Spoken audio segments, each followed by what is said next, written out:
We're going to get started in about 5 minutes, so if you grab your table, your lunch, get to your table. If you're up at the head table, please work your way up. To get to the head table, you've got to wander over the stairway here. So we'll be back to you in about 5 minutes.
I aim for 15, but it always goes a little long, so extra.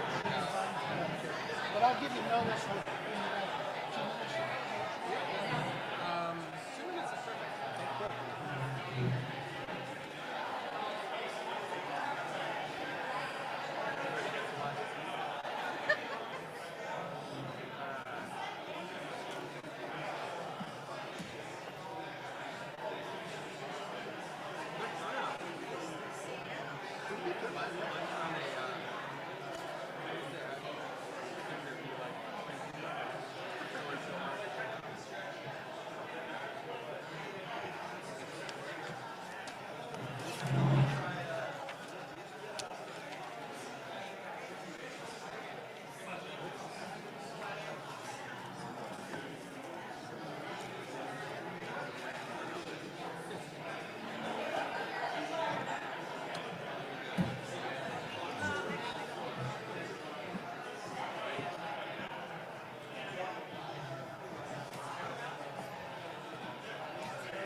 That better?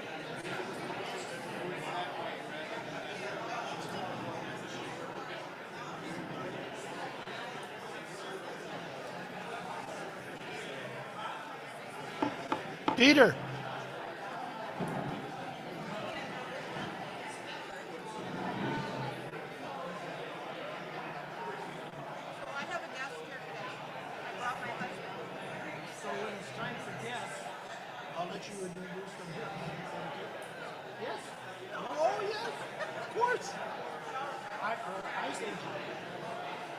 So I didn't have a picture, I couldn't find it.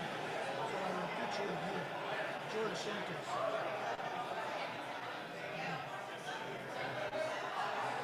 Where'd Tim get off to? He gets back on this study.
then some of the guys didn't want to post it on social media.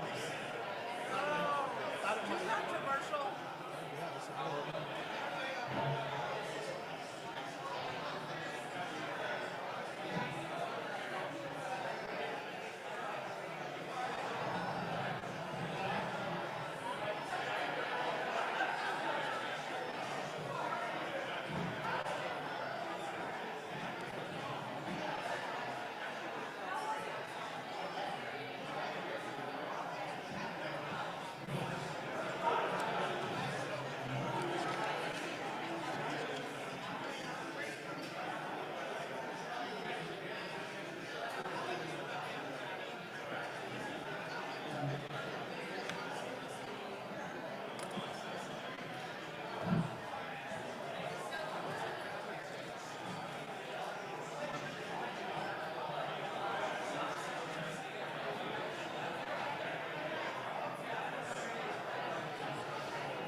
One, two, 1, 2. You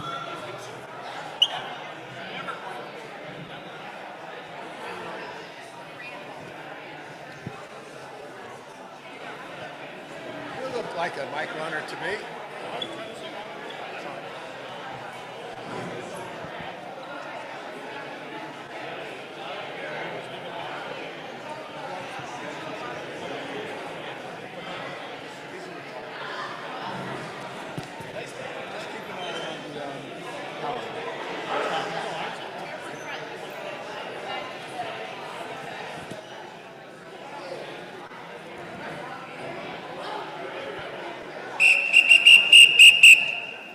Hey team, game time.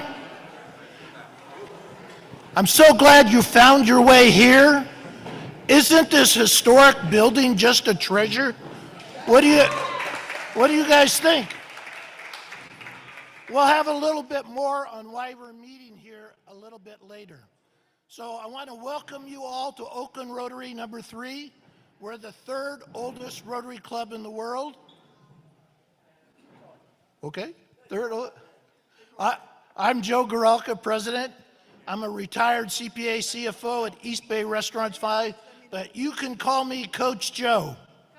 Around the world, there are more than 45,000 Rotary clubs with 1.2 million Rotarians in over 200 countries. Almost any city you can name has a Rotary club. We have both local and global impact. We gather as business and community leaders to make a difference around the world and right here in Oakland to support each other and to support each other's businesses, and obviously to have some fellowship and fun. So thank you all for being here. Now I'd like to welcome any visiting Rotarians. Do we have any visiting Rotarians in the house? Any online? No? Now I'd like to introduce any guest of Rotarians. And when you introduce your guest, would you please state your name, your business, and your business title, and then introduce your guests? Allison? I don't think this is on. Is this on?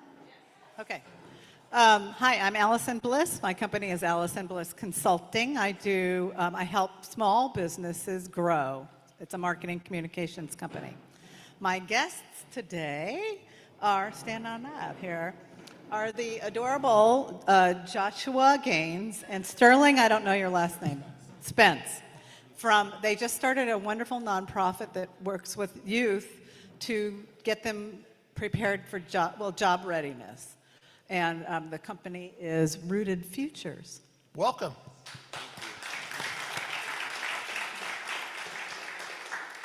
David? Past President David Stein. President Joe, fellow Rotarians and guests, I'm David Stein with the law firm of Donahue Fitzgerald, and it's my pleasure today to introduce Craig Betancourt. Craig is in public finance. Stand up, Craig. Craig and I have known each other since 1973-74 school year when he was student body president at San Leandro High and I was student body president at Skyline. And then a couple years later, we both went to D.C. He worked for Pete Stark, and I worked for a guy you may have heard of, Al Gore. Please welcome Craig Betancourt. Welcome. Hi, I'm Danny Fred? Wan. Oh, Danny. Do I need to be recognized? New member Danny Wong. I'm a new member. I don't know the rules. I'm ahead, Danny Danny. Wan, new member, and I would like to introduce my guest, Caitlin Lavenstrong. And she's the executive director of Oakland Goes Outdoors, which is a program in the Oakland Unified to bring kids out to the openness and wilderness and the parks. So very worthwhile program. But personally, she's also my neighbor, and we also have sent our kids to the same daycare. So yeah, I love her. Welcome. Very different way. And Fred, I'll get to you in a minute. Danny, I have to remind everybody here, this is how we're going to grow Oakland Rotary. Danny's been a member for 1 week, and he's already brought a guest. Have you brought a guest yet? Fred? Hi, Coach Joe. I have a special guest today. I actually stole him. He's Marlene's husband, and I don't know where the hell Marlene went. Anyway, John Lynch. Thank you very much. Christy? Hi everyone, Christy Johnson-Limon, Deputy Director, Economic and Workforce Development with the City of Oakland, and I'm introducing Ruth's guest today. This is Kevin Thomas. He's the Director of Sales for the Executive Inn and Suites, as well as the Best Western, two of our really important hospitality businesses here in Oakland that we hope you won't forget are here. Welcome, Kevin. Welcome. Any other guests? We all good? Jason, good to see you. Great to see you, Coach. Yep. We have one guest online. That is Sean Reinhardt. Oh, Susan, please. Okay. I'm going to introduce Sean Reinhardt. He sat by me, but he is a guest of our speaker today. Thank you, Susan. Thank you for helping me out. Now, please welcome back Susan Smith, General Manager at East Bay Blueprint and Supply Company. They print small and large, color and black and white prints, and they sell large format plotters and Epson office copiers. Susan is going to give us our thought for the day. Thank you, President Joe. So I heard there's going to be some Paul Harris fellows today. So I have a quote from Paul Harris, which is, "The foundation upon which Rotary is built is friendship. On no less firm a foundation could it have stood," which I thought was a really nice quote from Paul Harris. I also wanted to say, in honor of the World Series, that Yogi Berra would have said it like, "We have a good time together, even when we're not together."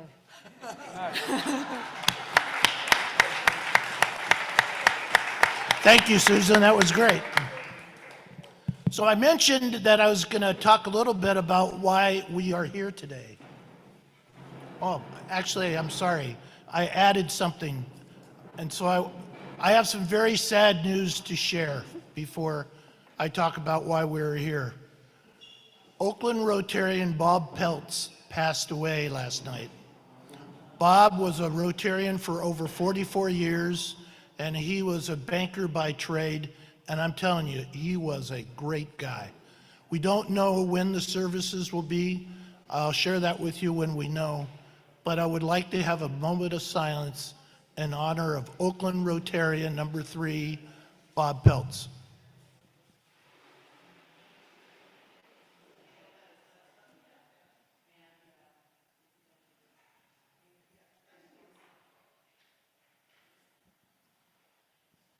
Thank you. So, David Stein. David Stein. When I was looking to join a service club when I started my own business, I applied to a different club, and the person who interviewed me was Bob Peltz. And he said, "With what you're interested in, you should join Oakland Rotary." And I did. It's been a blessing in my life. I'd like to ring the bell for Bob. David Stein rings the bell for Bob Peltz. Dudley rings the bell for Bob Peltz.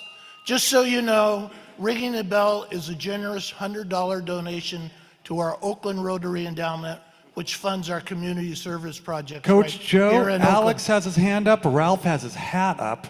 Alex wants to ring the bell for Bob Peltz. Ring the bell for Bob. Ralph Scalar wants to ring the bell for Bob Peltz. Linda Chu rings the bell for Bob Peltz. And I can remember sitting next to Bob. He was a banker and I was an accountant, so we shared kind of a profession at times. So I want to ring the bell for Bob. Mary Rutzer. Mary Rutzer rings the bell for Bob Peltz, her sponsor to Oakland Rotary. Thank you all. So we are here today testing the field at the Henry J. Kaiser Center for the Arts because we are looking for a new stadium.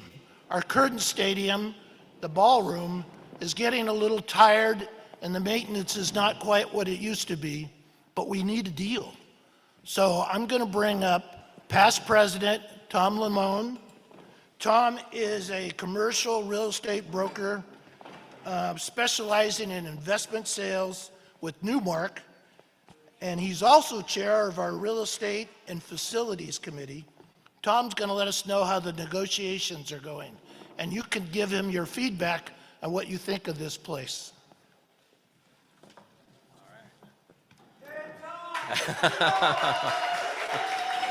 Thank you. Thank you, Coach Joe.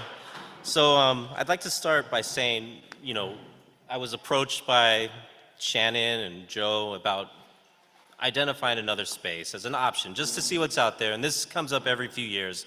So we put together a real estate and facilities committee. And so just if you could raise your hand or stand up, it consists of Coach Joe, Ali Medina, Pat Williams, Gary Flaxman, David Stein, Shannon Hackley, Merlin Edwards, Jillian Lowe, Pam Clausen, John Protopapis, and Jesse Bowdle. And so this committee is open. If you want to participate, you know, we will continue to have meetings, whether we stay here or continue to stay at the California Ballroom, we could still use your input. And it's a way to get involved. So earlier as part of this committee, we looked at what other facilities are in the area. And so we made a list of over 20, came up with pros and cons, and also we set some criteria for what we were looking for.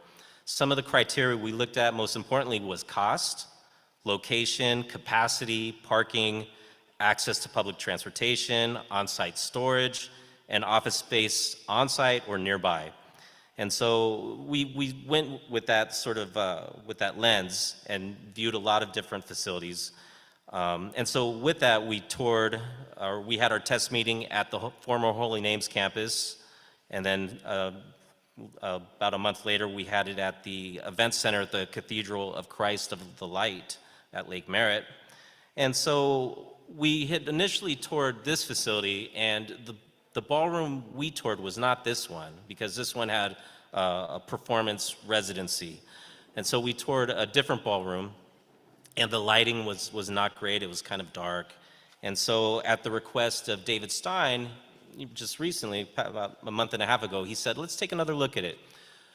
So that residency for the performance space that was in here was gone. So we toured this facility, and then we toured the Gold Room, the other ballroom, and they improved the lighting.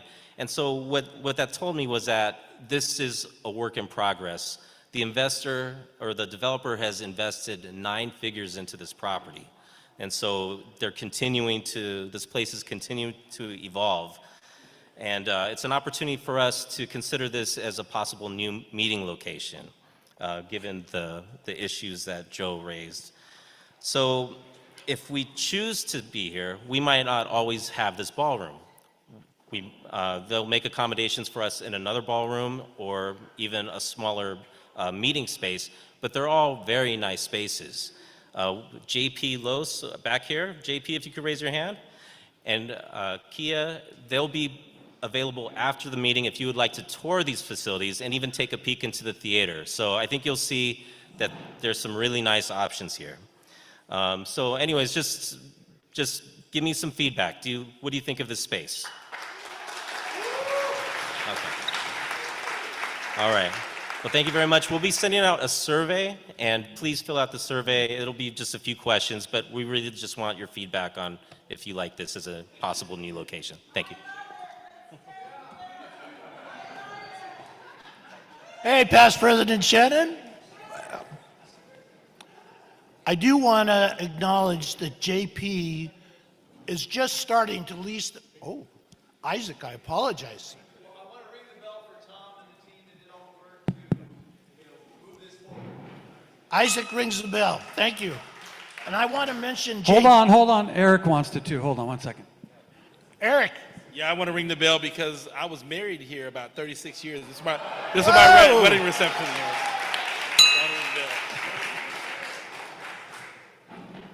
So I did want to acknowledge JP is just starting to fill up this space, and he has treated us with open arms to have us be, I don't know if we're one of the very first, but probably one of the newer tenants to be here on a regular basis. So I hope we get a chance to work together more, JP, and I appreciate your help in making that possibly happen.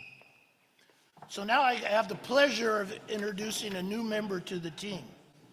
Welcoming a new player and new talent to keep our bench strong and to continue making a difference here in Oakland and the world, both now and in the future.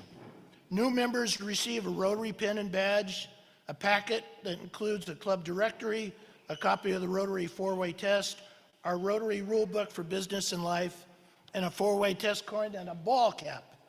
Our new member is sponsored by Dudley Thompson, owner and manager of Professional Fleet Graphics. Dudley, as a thank you for sponsoring a new member, I present you a four-way test coin.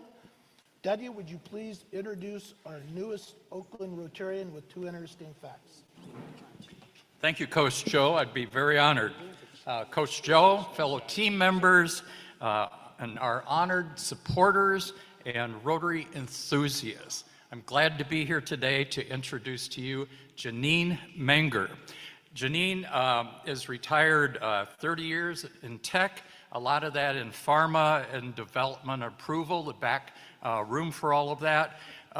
She's also worked in some residential real estate development and investment. She moved to Oakland from Olympia, Washington, where she was a Rotary member, so she's moving her Rotary membership here. She's also lived in Pacifica. 2 interesting things about Janine. First of all, is you may have been to an earlier meeting, and every time she gets introduced, she'll say, I'm a golfer. Well, Janine is what you call a born natural. Really, she, in her development, really had visions of being on the PGA Tour. And so you'll have to ask her about this, because if some of you may know, Lenny Watkins was a team member in high school. Lenny Combs, I'm sorry, 2 different Lennys, but I'll get this right. Ask her about playing Scott Simpson when she was 18 and beating him. If you know Scott Simpson, he won the US Open. So she also, the second interesting fact is that she has a band. She's had a band since high school, but this one, she primarily plays Beatles music, has had the band for 14 years, and has a monthly gig in Pacifica at the Chit Chat Cafe. So if you want to see her, and I think Saturday is your next gig. Saturday, 1 o'clock. So anyway, please welcome our newest member, Janine Menger.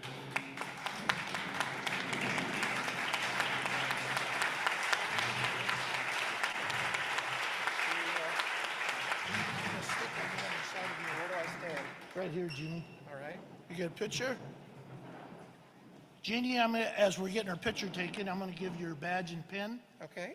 This badge comes with 250 new friends here in Oakland and 1.2 million worldwide.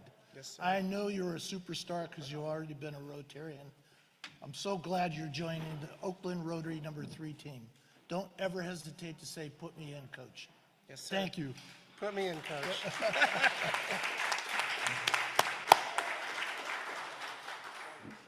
Now I'm going to call up Ruth Strupp, although I think Ruth's going to stay down there. We get Ruth a handheld mic. Ruth is a chef extraordinaire founder of Chez New Catering Company. November is Rotary Foundation Month, and Ruth is our Rotary Foundation Committee Chair, so she's going to talk about the foundation and present some awards. Terrific. Today we're going to present awards to our newest Paul Harris Fellows, and I'd like to start by introducing Gary Flaxman, who recently became a Paul Harris Fellow and who has made a long-time commitment to both our club and to Rotary, and I wanted him to say a few words. While I'm doing that, if you know you're getting a recognition pin, if you could join me here.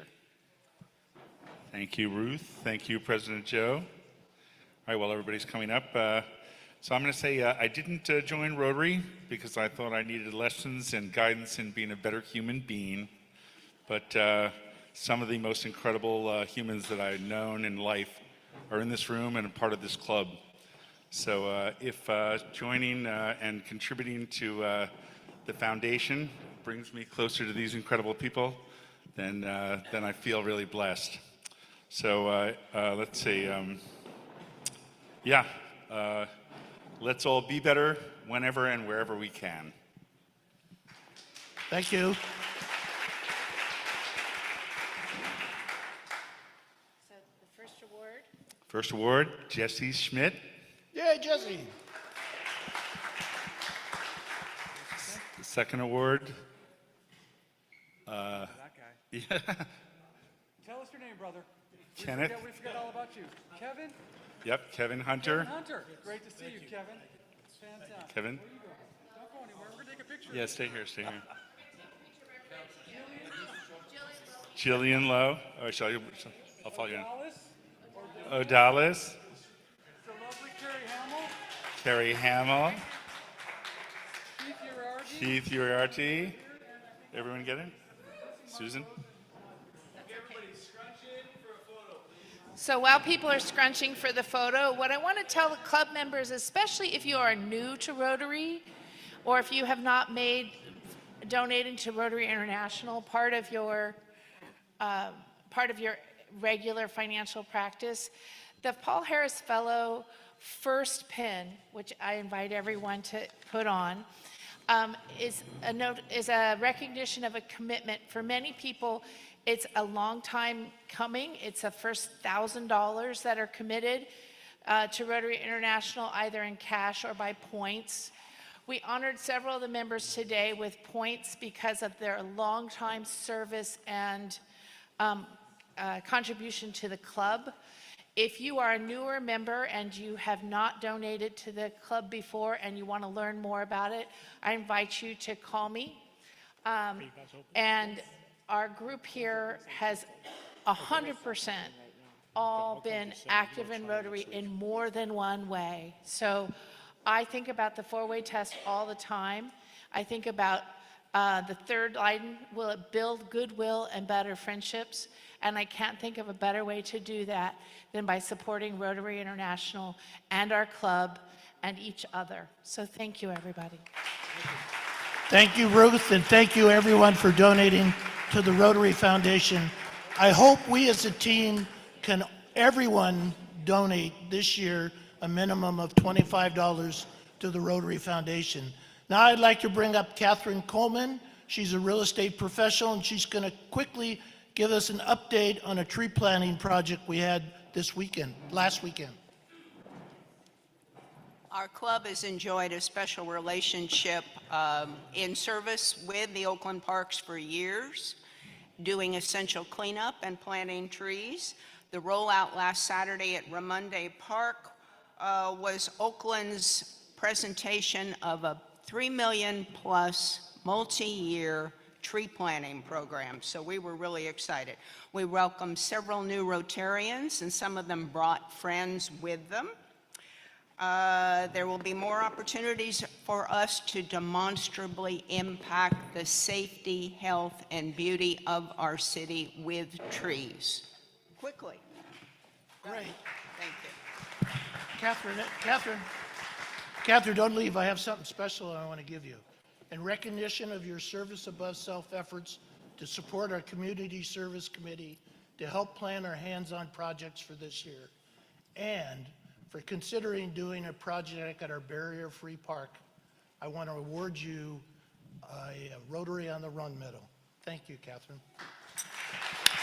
Yay, Catherine. Hey, Joe, David Stein, past president David Stein has something to say. David? President Joe, a couple of weeks ago, I introduced Danny Wan as a new member, but I wasn't able to say part of what I really wanted to say then, so I'm going to ring the bell in Danny's honor. Danny is now of counsel with the law firm of Donahue Fitzgerald. We're delighted to have him as part of the team.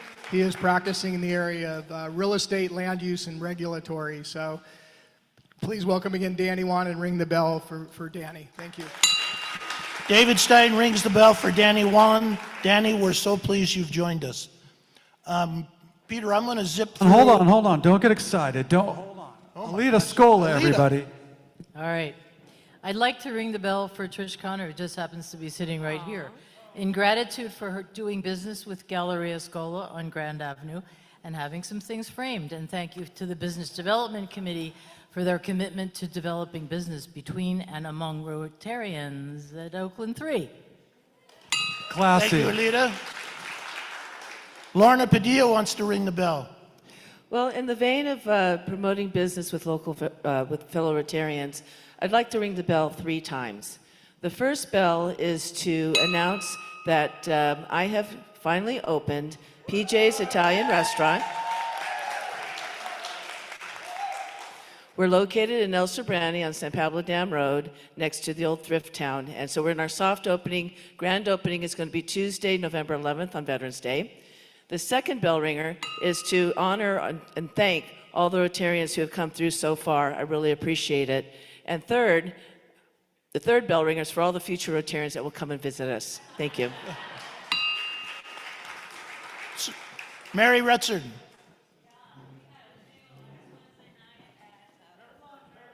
I'm sorry. We had a table last Wednesday night at what's now known as Padilla's Joint, PJ's. I had fabulous food. I want to ring the bell twice. Once for Marissa, Carla Betts, and once for Dan and me. Terrific evening.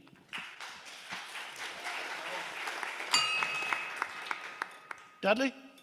Past President Dudley Tubson? We ate at PJ's. She allowed us in costume on Halloween night. So thank you very much. It's great. Everybody go. Thank you, Dudley. Isaac?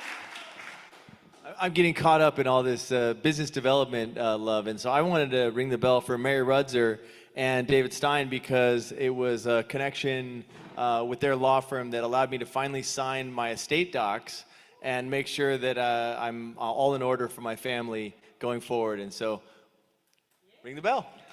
Thank you. So with all the bell ring, Lois. I want to ring the bell twice.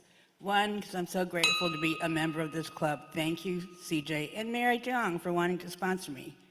And on your tables, there's an invitation to go to the Love Life Gala on November 15th, and I want to ring the bell for that really important progress. My cousin Donald is the first person I've ever known to do restorative justice and to forgive the person who murdered his daughter. So last weekend we had our Halloween party, and I was going to go through some slides and tell you a little bit about it, but with all the bell ringing, I've run out of time. So I'm going to bring that back next meeting, but I will tell you we had some costume prize winners. Our costume prize winners were Martha Gorelka, who was a fairy grandmother. We had John Lynch, who was an ICE agent arresting George Santos, sitting right over here. Maureen Sachs. David Stein was the Stein family tree. I had a couple honorable mentions. Greg Anus came as a Victorian vampire. We don't have a photo. Randy Arnold came as Julius Caesar. I thought it was great. Greg came as a chef. He said his special dish is Caesar salad. Cedric Titus came as Bobby Love.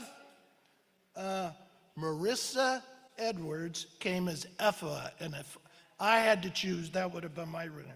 So we'll talk a bit more. I do want to make sure that we thank our sponsor, Chapel of the Chimes, and Ed Braille. I'm going to bring up Mac McFarland.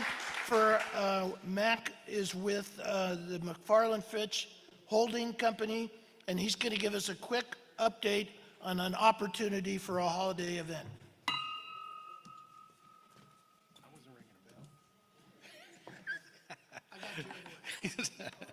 Let's keep the spirit going. This is about the holiday outing to go see the Nutcracker at the Oakland Ballet. I know you all cultured and you all know what the Nutcracker is, but allow me some liberties. Tchaikovsky's music, a brave girl, a valiant prince, and a showdown between the prince and the Rat King. Then a sparkling trip to the land of sweets, generous and gorgeous dancing, dazzling costumes, and the Paramount's Art Deco glow.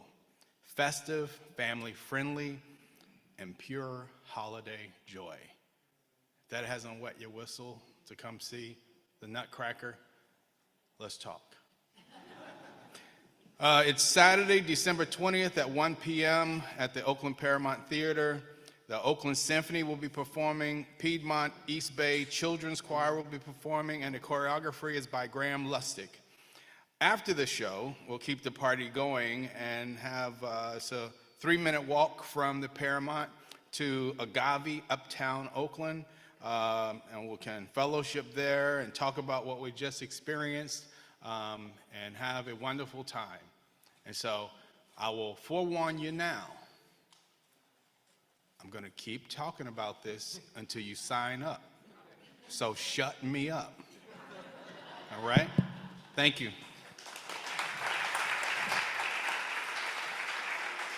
There's a few photos on here. A group of us had the privilege of dining at PJ's, the Padilla joint. And I tell you, I would recommend the wedge salad, the shrimp fettuccine, and the tiramisu.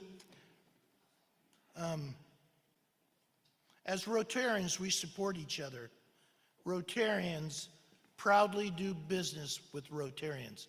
Lorna, thank you for all you do for this club. We're really proud and wishing nothing but success. Now I want to bring up Marina Sachs. Marina is the owner of the law firm of Marina Sachs, and Marina will introduce Her name's Mary Ann. Her name is Mary Ann. Marianne. Marlene. Oh, sorry. That's what's close. I got That's it close. Marlene is my bike buddy, and I'm saying it wrong. I apologize. Marlena Sachs Law Firm. Marlene.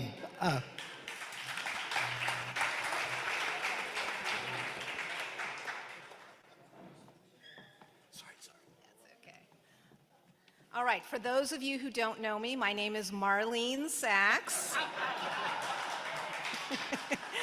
And in my spare time, I am a government watchdog and a news hound. Oakland has far too few watchdogs and far too few news outlets. In recent years, we've lost the Oakland Tribune, and while Oakland side provides some news coverage, it is often one-sided and it frequently avoids covering important issues. It is said that sunlight is the best disinfectant, and without the sunlight of transparency and publicity, Oakland has been quietly and not so quietly rotting. Into this vacuum stepped Dr. Tim Gardner, who is our guest today. Tim co-founded the Oakland Report, which offers reasoned, evidence-based analysis and critiques of the policies, actions, and inactions of our local government agencies in a newsletter that is completely free and which, if you aren't already reading, you should sign up for immediately. Tim has a bachelor's degree in mechanical engineering from Princeton and a PhD in biomedical engineering from Boston University. He currently works as the Chief Informatics Officer at Cambrium, but today he is here to talk to you about the value of uncertainty in life, liberty, and pursuit of happiness. So without further ado, I present to you Tim Gardner.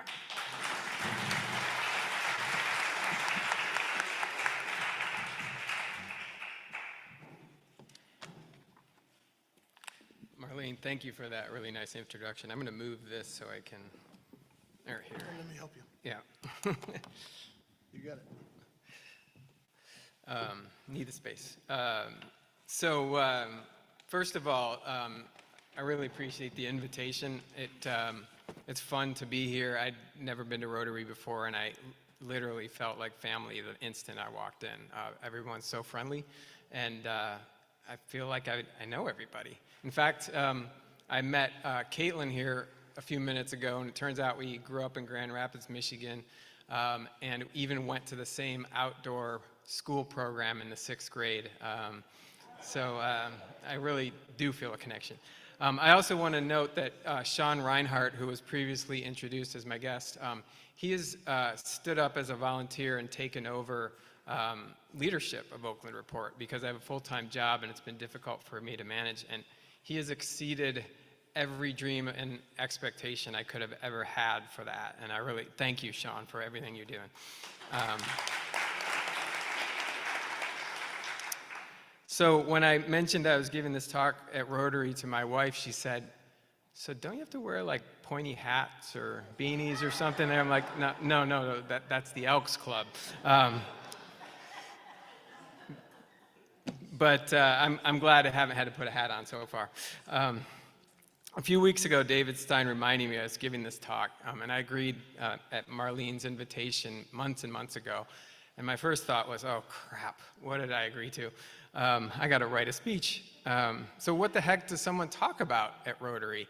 And how do I sneak in a bit of science? And how do I make it politically interesting without being political?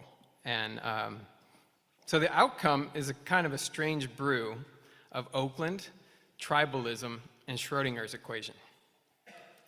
And I'll attempt to persuade you that uncertainty is a superpower, that it's actually the key to life, liberty, and the pursuit of happiness. So I'm not sure it's going to work, but there's only one way to find out. Let me start with a quote from James Gleick. He is a historian of 20th century science, and he was describing in his book Richard Feynman, one of the most brilliant physicists of all time. And here's the quote. Feynman believed in the primacy of doubt, not as a blemish upon our ability to know, but as the essence of knowing. The alternative to uncertainty is authority, against which science has fought for centuries. So if you knew me before today, it was because of Oakland Report, and it's a civic news and commentary site that I co-founded in 2023 with my neighbor, Jacob Rukin. Jacob's a teacher at Oakland High. We launched it in 2023 in response to what was an alarming decay in city services and lawfulness. And just a few of the triggers for that were a baby getting shot on our street, fortunately non-fatally, a woman, 65-year-old woman, getting mugged at her home by a gang of teenagers, and the ever-present overflowing trash, graffiti, encampments, drugs, and prostitution. But it wasn't just crime and blight that was so disturbing. It was a city leadership at the time that was dismissive, bordering on gaslighting of the residents' concerns. It was as if the decline was just a state of our mind, not a daily reality. Their words aimed to manage citizens more than represent them. And their acts seem extractive of the middle class and the businesses that form the city's backbone. And one of the most egregious examples still on the books, and it drives me insane, is the graffiti ordinance, Ordinance 131456. It fines businesses if they don't immediately remove the graffiti that vandalized their business. It fines them. It is literally a city fining the victims of crime for the crime that was perpetrated on them. It's just so ghastly, I can't even get my head around it. And it's still in the books. Another example, there's presently a $350 million surplus in the pension tax account that funds the 1976 police and fire retirement system. Only $70 million of payments are left after 50 years to pay it off. And yet the city is still collecting $80 to $100 million this year in taxes from all of you to add to this $350 million surplus. That money can only be used to pay police and fire retirement system. It's locked in a purgatory because it's not needed there. And then there's the 15% deficit spending, despite years of stark warnings from the city's own finance department, and the rating of ballot measures voted in by citizens as restricted funds to pay for that. Can you hand me the water? Sorry. No problem. Thank you. The city didn't rectify these problems with spending reforms. Instead, it levied a regressive sales tax in April, and it's going to try for another $40 million in June. That's not responsible governance. But believe it or not, it wasn't the problems in City Hall that drove us originally to form Oakland Report. It was seeded by a series of articles in 2022 by a popular local media organization. Those articles promoted misinformation and hearsay about school closures in an ideologically biased series of articles. The articles helped get a new slate of board members elected in 2022 who immediately reversed the previous decision by the superintendent to close the 11 financially unsustainable schools. The board had no realistic alternative, and it accelerated the district down the present path to insolvency that you hear about today. This was not an accident. It didn't catch anybody by surprise. Who pays the price for that? Obviously, it's the kids.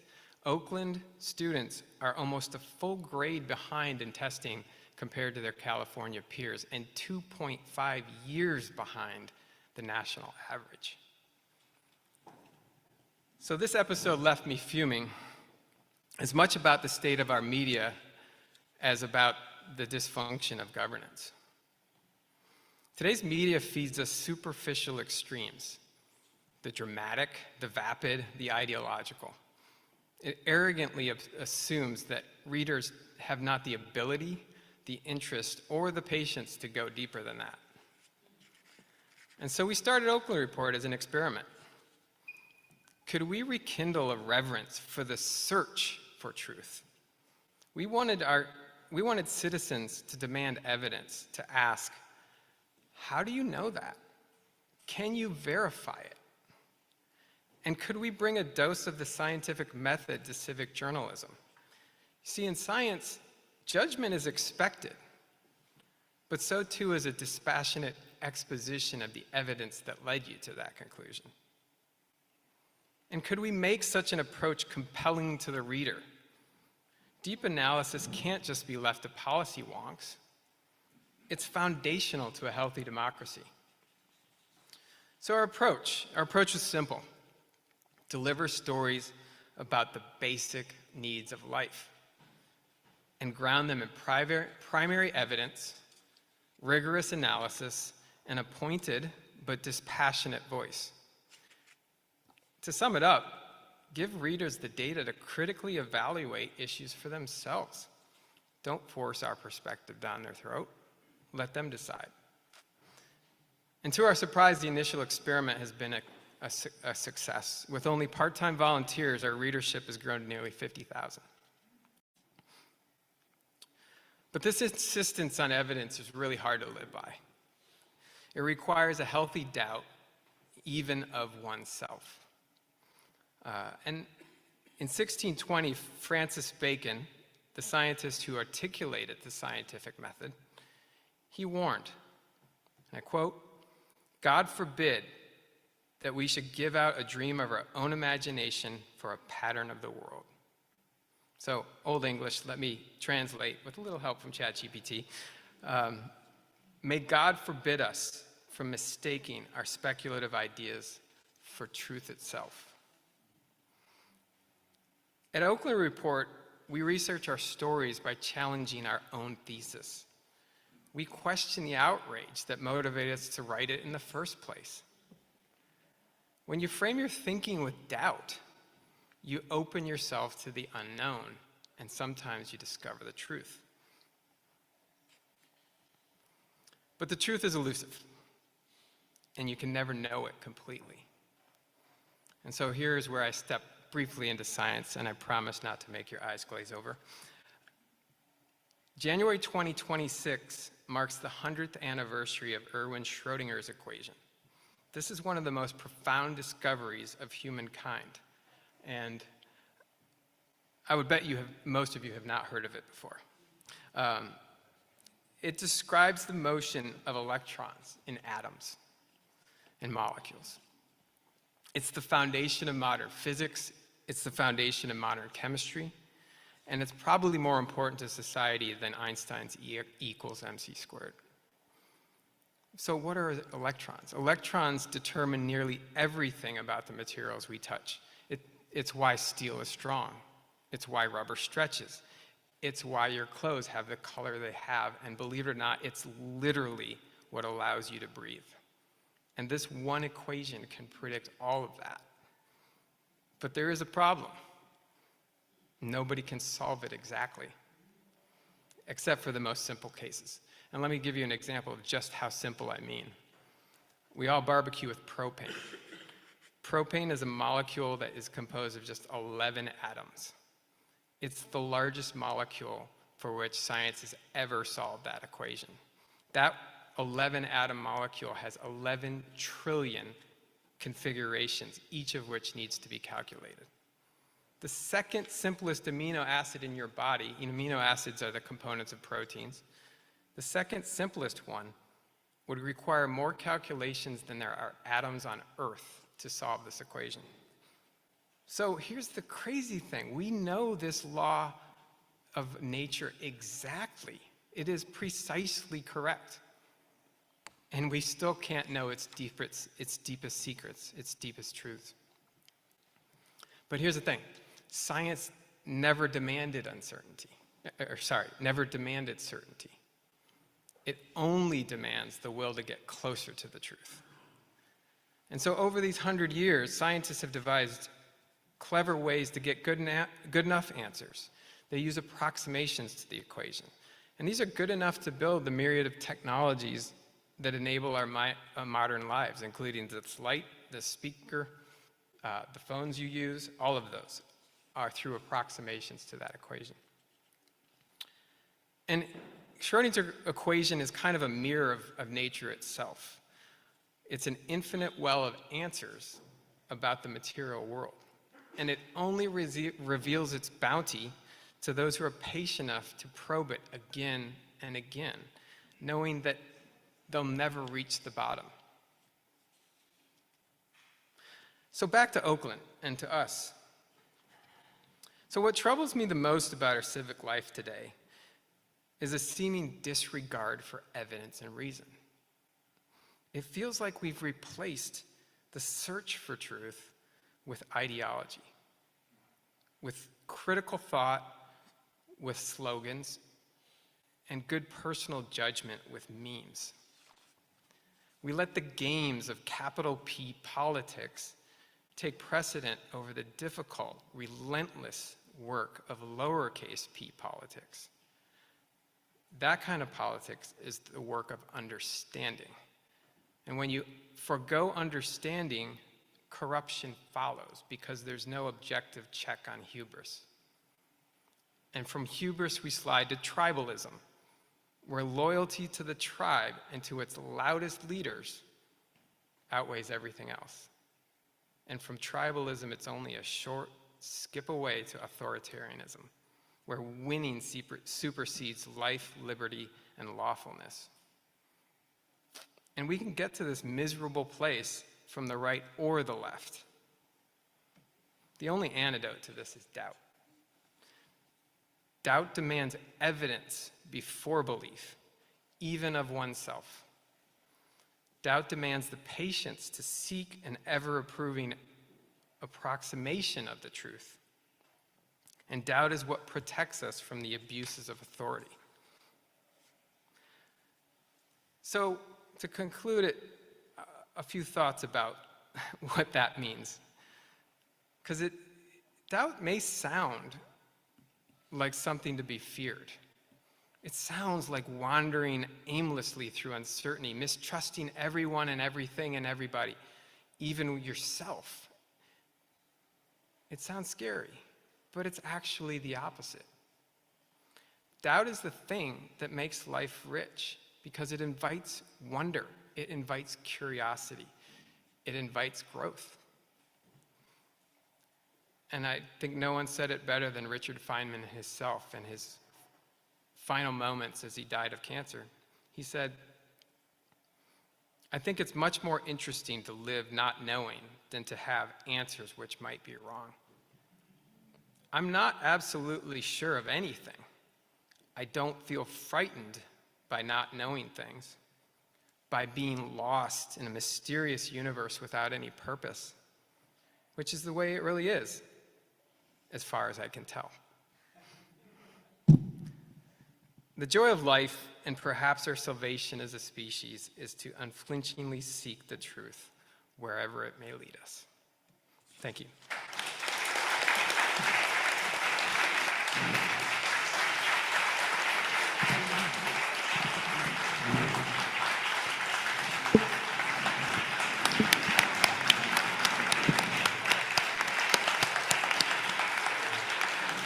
Tim, I should tell you, Rotary lives by something called the four-way test. And the very first of the 4 questions we ask is it the truth? So that elusive truth is something that we quandar with ourselves. Do we have any questions out there We sure for do, Tim? buddy. We're going straight to CJ. Tim, thank you for what you do. Huge fan of your publication. You're making a real difference. My question is, and I know this is a tough one, but if you could wave a magic wand and change one thing in the Oakland city government, what would you do? It's actually pretty easy. Commitment to service.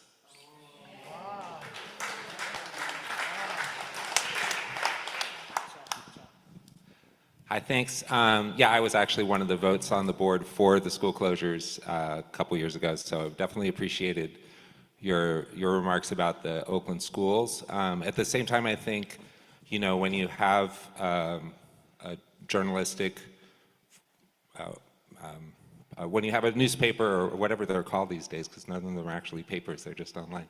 But there's also a need to show balance and look at the positive as well as all the negative. So I know in the schools, you know, there's been huge increases in our graduation rates over the past 10 years. In the city of Oakland, we've seen over 20% reduction in homicides for 2 years in a row, thanks to Oakland ceasefire. So I just wonder, are there any other examples of positives that you see in our school system or in our local city government? Certainly, the positives emerging all the time against structural problems that serve as barriers to that. There's a constant flow of energy trying to break those down and succeed anyway, and yet we kind of choke it off with bad governance at the top. So I don't pay super close attention to the schools. I know the last connection I had was with the coach of the Oakland High basketball team that won state champions. The women's basketball team won state championships. She took a bunch of girls who barely played basketball and turned them into a state championship team, and that's super exciting. There's probably a list of things a mile long of what's good. The fundamental issue is that I think folks struggle with the human desire to be empathetic towards truly difficult decisions, the people on the, quote, losing side of difficult decisions, and the reality that you sometimes have to make difficult decisions to make the whole thing better. It's like my teenager, right? We got into it when he was a sophomore in high school because the only thing I made them do in their whole life, I think, was take Mandarin. And he hated that class so much that he decided to take it out on me in revenge, do badly one semester in all of his classes to prove how stupid I was. So I don't think I've ever gotten more angry in my entire life. But then I took him out after losing my SHIT. I took him out for a hike and an overnight in the peninsula. And we just talked and hung out, and yeah, it got pretty ugly for a minute, hard, and he didn't get out of Mandarin either. But you have to do hard things sometimes, but he's doing awesome. He's doing great, exceeded my expectations, right? And sometimes you just have to make hard decisions. Funding twice as many schools as we can afford isn't going to help the students. You're going to take the money away from them to keep them open, and that's not good for them. So it's that I'm getting at. Not questioning whether people put their heart and soul into making the OUSD system good.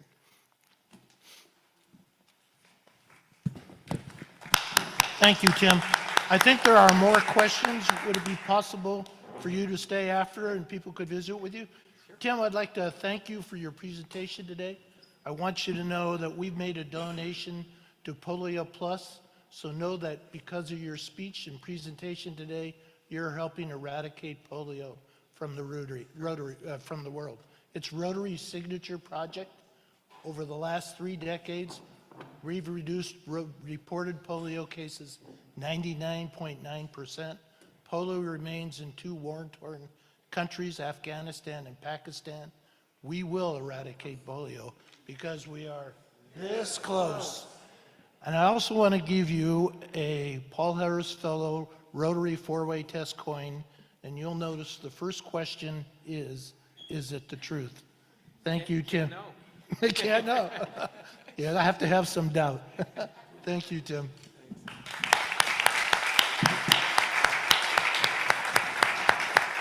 Now's when we normally ring the bell. We've had lots of bell ringers. Oh, Jesse. Jesse, do you have something special happening in your life? I sure do, President Joe. Thank you. There have been so many bell ringers today, and I'd just like to say first that I do, have this list here, and if you rang the bell, you can find me after the meeting, and I can help you pay for that bell ring.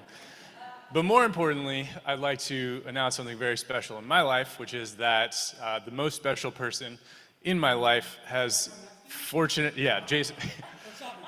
The other most important person in my life has agreed to marry me. I popped the question. Thank you. Thank you. So I just wanted to announce that. Thank you. I'm going to ring the bell for Jessie Schmidt. It's her win. Congratulations. It's her win. I'd also like to ring the bell. Hi, Gail. Hold on. Go ahead, Gail. Oh, thanks. Well, I could not be more happy for Jessie. During COVID, we talked, I think it was every night for a year. There were 4 of us, Alex, Jessie, Teresa, and myself. And I remember the day that you told us about Jayshree, that you had met her. And I am so thrilled and very pleased to ring the bell. Oh, that's lovely. Hold on, we got another one. Ralph, you got the mic? I have the mic. Mike is coming over here. He was stunned by the beauty of this place. I am ringing the bell for Isaac Koss-Reed and Odalis. Is she still here? She's here. She's right here. I just want to thank you both for your commitment and investment into Oakland's public schools, your sponsorship and support via the billboards. And Odalis, I met her at the gala, and then I called and said, would you like to sponsor the Oakland Grown Festival that we're putting on for 200 student performers that came on the 25th, and she came in the rain, so thank you. And Isaac presented us with a joint opportunity with the Berkeley Ed Fund, whose name I'm forgetting. It has a different name, but school, yeah. We'll read about it in the paper. Yeah. And then I also just want to say, give a shout out to the dedicated staff, students, school board members of Oakland Unified School District who have seen a 15% graduation rate increase since I started working in the district, with the district in 2012. Ollie Medina rings the bell for Isaac. Tricia. Oh, here I come. Hi, Tricia Connors. I would like to ring the bell for Tim Gardner. I look forward to your news every week, and thank you for your impartial reporting. Tricia rings the bell for Tim Gardner. Hey, Joe, Joe. Marlene Sachs. Marlene, okay. Owner of Marlene Sachs Law Firm, and my bike partner. Marlene, what would you like to do? Marlene Sachs rings the bell for Tim Gardner. If we could get the mic to Ruth. Ruth, who do we have coming up as our speaker next week? We have an exciting speaker from the Rotary, Shirley J. She's going to talk about the Rotary Foundation. She's such a dynamic person. You know, we have this much time in the meetings to really learn about how Rotary works. Imagine 20 minutes to get more educated on Rotary. That's what we're going to be doing. Thank you, Ruth. I want to thank Joe, important announcement. Go ahead, Ruff. So if you would like to have a little bit of a tour of this facility, Kia will be showing us around after the meeting. And I got to tell you, you want to see the theater for sure. So if you can go hang out with Kia after this meeting, do that. Okay. Thank you, Ralph. So I want to thank everybody that arranged for us to meet here today. A lot of effort was made to make this happen. When you move and change locations, it takes a team to make it happen. So thank you. And I want to leave you with this. Through Rotary, world peace will come someday, and we will end polio too. Look out, Oakland Rotary is on the run. This meeting is adjourned. Thank you for being here.